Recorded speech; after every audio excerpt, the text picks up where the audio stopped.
اور آج میں آپ کو بتا دوں تقریباً 90% لوگ بلکہ 95% لوگ غلط وضو بنا رہے ہیں۔ آئیے وضو کیا ہے؟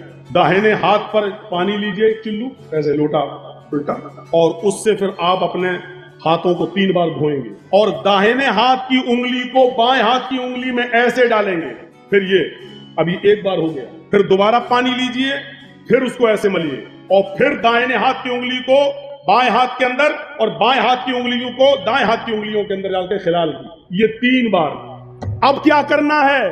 پھر 1 چلو پانی لیجئے، آدھا منہ میں اور آدھا ناک میں، اور ناک میں خوب چڑھانا ہے، آدھا منہ میں۔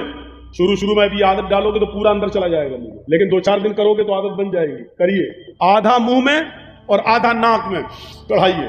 اب داہنے ہاتھ کی انگلی سے دانت کو رگڑیے اور بائیں ہاتھ کی اس انگوٹھے اور اس انگلی کو ناک میں ڈالیے ایسے، پھر انگوٹھے سے یہ نتھنا دبائیے اور ناک جھاڑیے ایسے، میں زور سے نہیں کروں گا نہیں تو یہی نکل جائے گی ایسے، پھر اس انگلی سے یہ پکڑیے، پھر اس کو جھاڑیے، پھر دونوں سے ایسے کر کے ناک کو جھاڑیے، یہ پہلی بار۔ پھر اسی طریقے سے دوسرا لیجئے، آدھا منہ میں آدھا ناک میں۔ معاف کیجئے گا بڑی ہی معذرت کے ساتھ، جو لوگ 3 بار کلا کر کے الگ سے پھر ناک کے لیے 3 بار الگ سے پانی لیتے ہیں، وہ حدیث ضعیف ہے۔ ایک ہی چلو پانی میں آدھا منہ میں لینا ہے اور آدھا ناک میں لینا ہے، اور ناک میں خوب تیز چڑھانا ہے، لیکن روزے کی حالت میں تیز نہیں چڑھانا ہے۔ اگر رمضان کا مہینہ ہو یا آپ روزے سے ہو تو بس ایسے، بس زیادہ تیز نہیں تو حلق میں چلا جائے گا، لیکن روزے سے نہیں ہو تو آپ کو خوب چڑھانا ہے، ایسے ایسے کرنا۔ یہ اچھی طریقے سے وضو میں یہ شامل ہے۔ میں یہ نہیں کہہ رہا ہوں کہ جو لوگ 3 بار کلا کرتے ہیں پھر 3 بار ناک میں پانی الگ سے ڈالتے ہیں ان کا وضو نہیں ہوگا، میں یہ نہیں کہہ رہا ہوں، لیکن میں یہ کہہ رہا ہوں کہ وہ حدیث ضعیف ہے۔ 3 بار کلا کرو پھر 3 بار پانی ناک میں الگ سے لو، وہ حدیث ضعیف ہے جس میں آیا ہے۔ لیکن جن حدیثوں میں آیا ہے اللہ کے رسول نے فرمایا کیا؟ وَاسْتَنْشَقَ وَاسْتَنْسَرَ، وہ ایک ہی جملہ ہے، آپ نے 3 بار کلا کی اور ناک میں پانی ڈالا، یہ نہیں کہا کلا کی پھر الگ سے پانی لیا، یہ نہیں۔ بخاری اور مسلم کی حدیثوں میں ہے آپ نے 3 بار کلا کیا اور ناک میں پانی لیا، یعنی ایک ہی چلو میں 3 بار کلا بھی ہوئی اور آدھے چلو کو ناک میں لے گئے۔ یہ حدیث صحیح ہے جو بخاری اور مسلم کی ہے۔ تو جس نے وضو بنایا اور اچھی طریقے سے وضو بنایا، اب سر کا مسح کیسے ہوگا؟ دونوں ہاتھوں کو تر کیجیے اور سر کو ایسے یہاں سے پیشانی کے یہاں سے اپنے دونوں ہاتھوں کو لے جائیے۔ اب جو سلمان خان کی طرح ہیرو بنے ہوں وہ غور سے سنیں، وہ ایسے کر لیتے ہیں تاکہ وہ مانگ خراب نہ ہو جائے۔ تو اپنے مانگ کے چکر میں اپنا وضو خراب کر رہا ہے، پورا سر کا مسح کرنا ہے اور دبا کے ایسے یہ، اور جہاں تکیہ لگاتے ہیں یہاں تک ہاتھ کو لے جانا ہے، یا یہ یہاں تک، اور پھر یہاں سے اسی ہاتھ کو واپس لانا ہے، یہ بس۔ اور پھر اسی انگلی کو یہ اور یہ دونوں ہاتھ کی الگ سے پانی لینے کی ضرورت نہیں ہے، انہی دونوں انگلیوں کو اپنے کانوں میں ڈالیں اور اسی طریقے سے کان کے اندر اس کو گھمائیں۔ کان کے اندر راستہ خود بنا ہوا ہے، جب آپ انگلی سے ایسے ایسے کرو گے تو آپ کو آپ کی انگلیاں کان کا راستہ اپنے آپ تلاش کر لیں گی، اور اس طریقے سے یہاں آئیے اور ان دونوں انگوٹھے یہ اس کو لا کر آپ کو یہ کرنا ہے، یہ ہے کان کا سر کا مسح۔ سر کے مسے کے لیے الگ سے پانی لینے کی جو روایت ہے وہ ضعیف ہے۔ ایک ہی ہاتھ کے پانی سے سر کا بھی مسح کرنا ہے اور کان میں انگلی بھی ڈالنا ہے، چاہے سر کا مسح کرنے کے بعد انگلی میں پانی رہے یا نہ رہے، لیکن انہی انگلیوں کو کانوں میں ڈال کر آپ کو کان کا مسح کرنا ہے اور دونوں انگوٹھے سے کان کے اوپر حصے پر آپ کو گھمانا ہے۔ یہ اچھے وضو میں شامل ہے۔ ما منکم من احد یتوضؤ، ہو گئی آپ کی تقریر کامیاب۔ اس کے بعد میں ایک بھی لفظ نہ بولوں پھر بھی جلسہ کامیاب، اگر آپ نے اس پر عمل کر لیا تو۔ میں نے اسی لیے کہا کہ 95% لوگ غلط وضو بناتے ہیں۔ جب وضو صحیح نہیں ہوگا تو معاف کیجیے گا نماز بھی صحیح نہیں ہوگی۔ اور کل سے اب ہم دیکھیں گے کہ کتنے لوگ اب ایسا ابھی یہاں سے جانے کے بعد تو بھول جائیں گے، یاد ہی نہیں رہے گا۔ ہم جلسہ سننے آتے ہیں کچھ سیکھنے کے لیے اور وہ سیکھنا ہی نہیں چاہتے، پوری تقریر میں کچھ مت سیکھیے، بس آپ اپنا پہلا وضو صحیح بنا لیجیے۔ بس کل سے جب آپ وضو بنائیں تو صحیح سے وضو بنائیں۔ تو ما منکم من احد یتوضؤ فیحسن الوضوء، تم لوگوں میں سے جس نے وضو بنایا اور اچھا وضو بنایا، اور وضو بنانے کے بعد جس نے یہ دعا پڑھ لی ثم قال، جس نے یہ دعا پڑھ لی، کون سی دعا؟ اشہد ان لا الہ الا اللہ واشہد ان محمدا عبدہ ورسولہ. بس وضو کے بعد کی اتنی ہی دعا ہے. مسلم شریف کی حدیث کے اندر اتنی ہی دعا ہے. اور لمبی دعا بھی ہے، میں منع نہیں کر رہا ہوں، اس کے بعد بھی الفاظ ہیں اللہم اجعلنی من التوابین واجعلنی من المتطہرین. میں منع نہیں کر رہا ہوں. حسن روایت کے ساتھ امام ترمذی نے اس کو سنن ترمذی کے اندر بیان کیا ہے، اپنی ترمذی کے اندر نقل کیا. وہ حدیث صحیح ہے، میں منع نہیں کر رہا ہوں، پڑھنا جائز ہے، ناجائز نہیں کہہ رہا ہوں میں. لیکن اگر کوئی اتنی لمبی دعا نہیں پڑھتا ہے، صرف اتنی پڑھ لے کافی ہے، کافی ہے. یاد ہونے کے باوجود بھی اگر نہیں پڑھتا اللہم اجعلنی من التوابین واجعلنی من المتطہرین تو کوئی فرق نہیں پڑتا، صرف اتنی دعا پڑھ لے تو کافی ہے. اشہد ان لا الہ الا اللہ واشہد ان محمدا عبدہ ورسولہ. اس لیے کہ مسلم شریف کی حدیث میں وضو کی اتنی ہی دعا آئی ہے. جس نے وضو بنایا اور اچھی طریقے سے وضو بنایا اور وضو بنانے کے بعد پھر یہ دعا پڑھ لی، کامیابی کیسی ملے گی؟ الا فتحت له ابواب الجنت الثمانیہ. اللہ کے نبی فرماتے ہیں اس آدمی کے لیے اللہ تعالی جنت کے 8 دروازے کھول دے گا. قیامت کے دن 8 دروازوں پر فرشتے کھڑے ہوں گے اور کہہ رہے ہوں گے اے اللہ کے نیک بندے، تیرے لیے 8 دروازے کھلے ہیں، تو جنت کے جس دروازے سے داخل ہونا چاہے ہو جا، تو جنت کے جس دروازے سے جانا چاہے چلا جا. تیرے لیے جنت کے 8 دروازے کھلے ہوئے ہیں، تو جنت کے جس دروازے سے جانا چاہے چلا جا. جس کے لیے جنت کے 8 دروازے کھل جائیں اس سے زیادہ کامیاب مومن کوئی ہو سکتا ہے. لیکن وضو اچھی طریقے سے بنانا پڑے گا، وہ والا نہیں. اچھے وضو میں ایک چیز اور شامل ہے، کیا ہے؟ 3 بار جب ہم چہرہ دھل لیں، سنیے، 3 بار ایسے کر کے چہرہ جب دھل لیں تو 3 بار چہرہ دھلنے کے بعد پھر 1 چلو پانی لے کر، الگ سے 1 چلو پانی لے کر داڑھی میں ایسے ڈالیں اور پھر ایسے کریں.